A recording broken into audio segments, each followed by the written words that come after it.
সাংবাদিকদের জামিন দেয়া বা না দেওয়ার বিষয়ে আইন মন্ত্রণালয় আদালতের উপর কোনো প্রভাব বিস্তার করে না বলে জানিয়েছেন উপদেষ্টা আসিফ নজরুল। রাজধানীতে একটি বেসরকারি সংস্থা আয়োজিত গণমাধ্যমের স্বাধীনতা বিষয়ক গোলটেবিল বৈঠকে তিনি এসব কথা বলেন।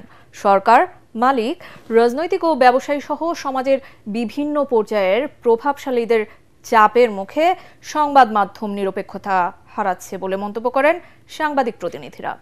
বিস্তারিত জানাচ্ছেন সৈয়দ রিয়াজ। ভীষণ এসি নিয়ে এলো মানিব্যাগ গ্যারান্টি অফার। 1 মাস ব্যবহার করে সন্তুষ্ট না হলে সম্পূর্ণ টাকা ফেরত।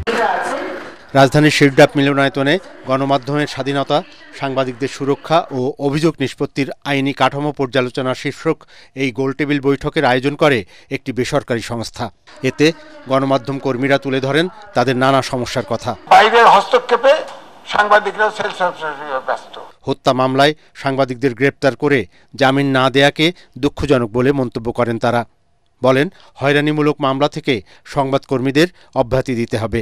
স্বরাষ্ট্র উপদেষ্টা বারবার বলেছেন ভুয়া মামলার বিরুদ্ধে ব্যবস্থা নেওয়া, আইজিপি বলেছেন ভুয়া মামলার বিরুদ্ধে ব্যবস্থা হবে। আমি সাংবাদিকদের কথা বলছি, অন্য পেশাজীবীদের কথা না। কি ব্যবস্থা নেওয়া হয়েছে, কেন নেওয়া হলো না?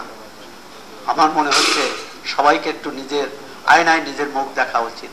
গণমাধ্যম বিষয়ক সেমিনার সিম্পোজিয়াম অলস সাংবাদিকতা সৃষ্টি করছে মন্তব্য করেন প্রধান উপদেষ্টার প্রেস সচিব শফিকুল আলম।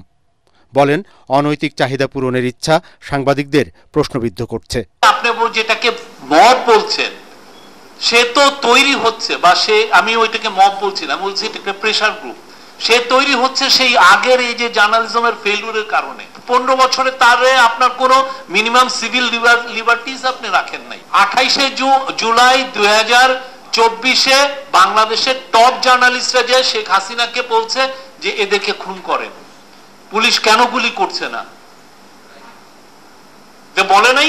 এখন এই জিনিসটা তো আবার রিপিট করতে পারে, এই ভয় থেকে এই প্রেশার গ্রুপগুলো তৈরি হচ্ছে। ব্যবসায়িক ফন্দি নিয়ে অতি উৎসাহীরা সাংবাদিকদের নামে হয়রানিমূলক মামলা করছে এমন মন্তব্য করে আইন উপদেষ্টা বলেন, গণমাধ্যমের উন্নয়ন চাইলে নিজেদের মধ্যে দলাদলি ও কোন্দল থেকে বেরিয়ে আসতে হবে। ক্যাটাগরিক্যালি বলতে পারি, অত্যন্ত স্ট্রংলি বলতে পারি, আমরা আইন মন্ত্রণালয়ের পক্ষ থেকে সাংবাদিকদের জামিন দেওয়ার ব্যাপারে বা না দেওয়ার ব্যাপারে কোনো রকম হস্তক্ষেপ করি না। গণমাধ্যমে পক্ষপাতিত্ব হলে সেখান থেকে ভালো কিছু আশা করা যায় না বলেও জানান উপদেষ্টা আসিফ নজরুল। সৈয়দ রিয়াজ, এটিএন বাংলা, ঢাকা।